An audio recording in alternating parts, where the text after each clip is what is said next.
probably close to Okay. space, but Yeah, I think it's probably just space. Okay. Are we good to go? All right. The topic of our presentation will be genetically modified organisms. My name is Carlo Valenzuela. My name is Amanda Brightman. I'm Elizabeth Tagbayaba. I'm Kaya Hawkins. I'm Ashley Ortega. The problem we're going to be tackling today are the controversies surrounding the GMOs due to the lack of knowledge about their benefits, such as production, agricultural advances, health, micronutrient supplementation, and their future potential. We believe that although GMOs seem foreign to some people, they're extremely beneficial to the future of our society. I personally took on the topic of their production and methods of producing them, and what they are. So simply put, a GMO is a genetically modified organism, whose genetic makeup has been artificially and directly manipulated and/or altered. Some of these technologies that they use are ZFNs, which have a high production frequency, TALENs, which have a wide range of effectiveness, and the most common to date, CRISPR, for its affordability. And just to tackle a common misconception, usually GMOs are thought of with crops. A crop can be GMO and organic. The two statuses are completely different and do not affect each other. My research question was, how do GMOs affect our most prized resource, soil? Since the plow was invented in 1797, our topsoil has been slowly depleting. This poses the questions, what is soil erosion, what are the causes, and why fix this issue? Soil erosion is the process in which soil is stripped of its nutrients. Soil in agriculture is caused by mass tilling and pesticides. Soil is very important to our survival of humans and can impact the level of carbon sequestration and quality of water, air, and food.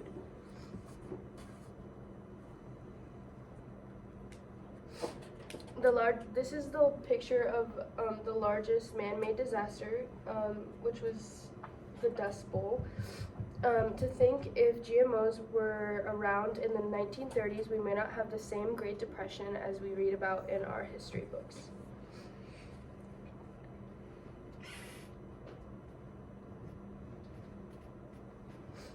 How is soil erosion affecting our Earth? 24% of our Earth is desertified, which means it is unable to produce crops. Scientists believe we only have 60 harvests left, and this will cause mass starvation.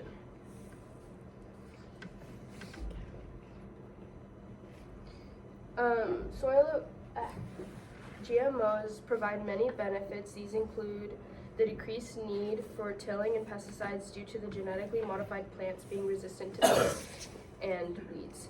It also reduces greenhouse gas emissions by taking in carbon from the atmosphere. GMOs are also more cost efficient because they don't require money for tilling or pesticides.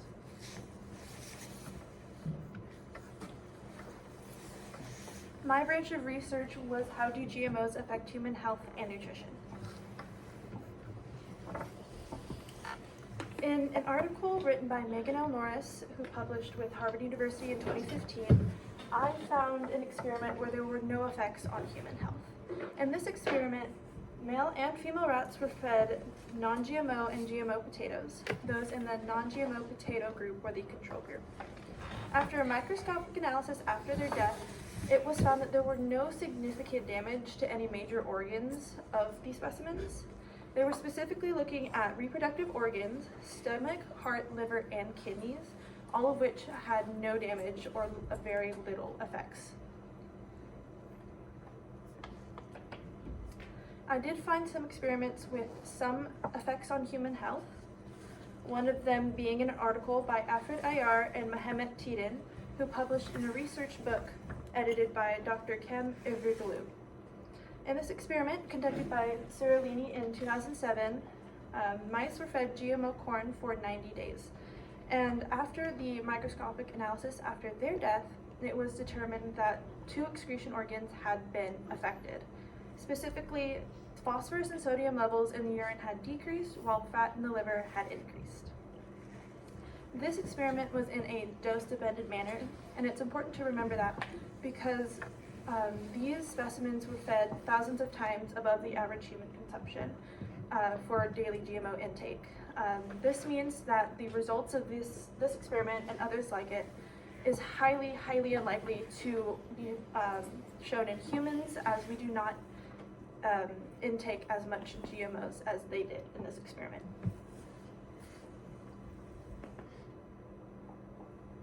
There were a few concerns, as noted by G. D'Angelo in an article which he studied health risks of GMOs. He stated that humans consume up to 1 gram of DNA per day, and the foreign DNA consumed by a GMO would be 1/250,000th of what we would typically intake. This makes the likelihood of DNA transfer and any foreign DNA affecting us infinitesimal. This therefore results in GMOs being completely safe for human consumption.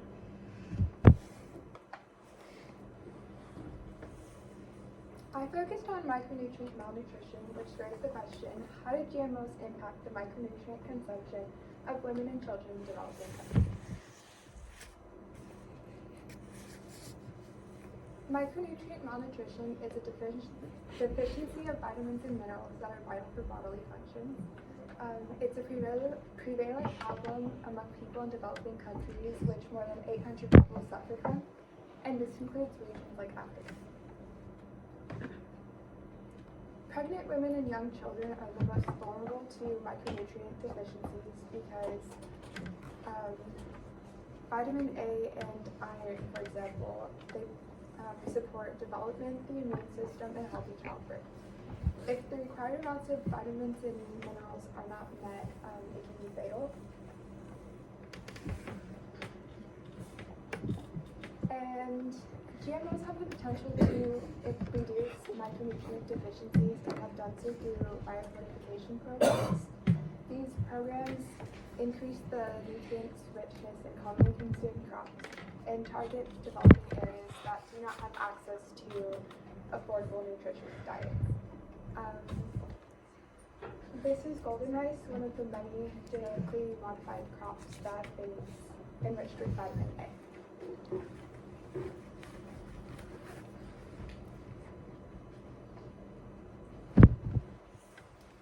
The final perspective we took on this particular topic was, what does the future of production for genetically modified organisms look like? So when we look at the multitude of future uses, we have two major categories and areas of studies. Those two major categories fall under agricultural and medicinal. Agriculturally, 90% of our soil is already genetically modified. However, geneticists look at modifying all crops to increase production of plentiful fruit and vegetables, which supports our exponentially growing population. It is expected that our population is to increase to 9 billion by 2050. As well as due to future studies of GMO crops and genetics, we can decrease the need for pesticides due to their plant's resistance. Medicinally, we have already seen incorporations of genetically modified ingredients in pharmaceutical medicines and vaccines, such as the COVID-19 vaccine, which is only the beginning of medicinal use.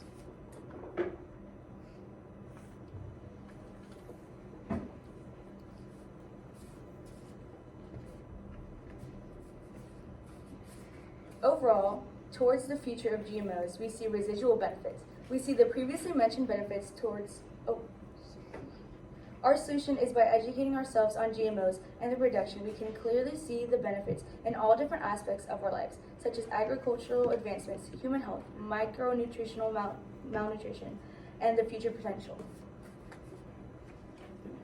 By implementing our solution, no tilling or pesticides will be used on the soil. Nutrition will increase around the world, and there will be countless future benefits to GMOs. In conclusion, the debates over GMOs stem from the lack of knowledge of their advancements. Studying the production of GMOs is extremely beneficial to all aspects of society. They can eliminate the use of pesticides, help with nutritional deficiencies, and sustain us in the future.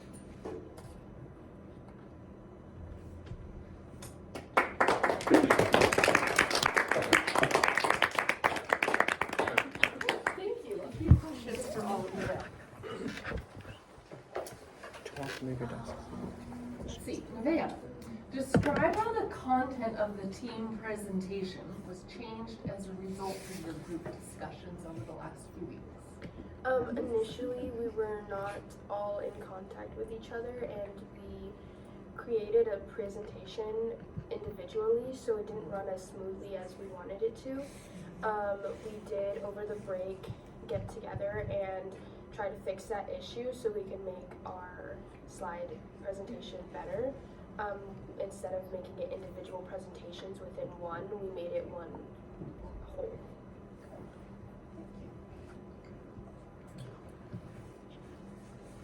Carla, reflecting on your colleagues' work, which one had the greatest impact on your overall understanding of the topic your group worked with?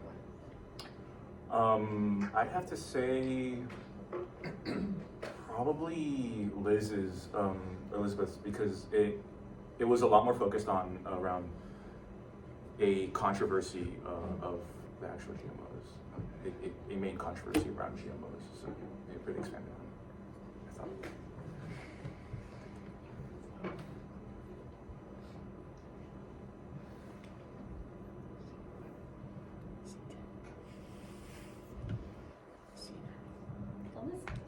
In the future, what change would you make to your group norms, and how would you expect that to improve the overall team presentation? I would set more deadlines as we were making our presentation. I noticed that many of us were done before some others were, and like my slides may have been done before Nevaeh's slides or before Ashley's slides, and it created a little bit of miscommunication while making our final presentation. As Nevaeh had said, it was more of a it was more of a piece-by-piece presentation and not just one that flows like we have presented today. So I would create those hard deadlines so we are all on the same page and are communicating better.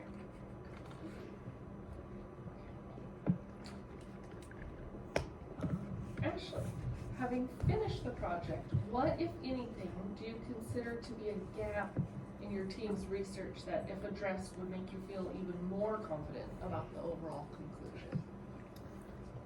I think we don't have that many gaps. I think we've covered a lot of the major parts in the broad aspect of GMOs. So I feel as though we've covered humans, animals, future, current, and the environment. And I think that's some of the major things that we need to look at as GMOs increase. Okay.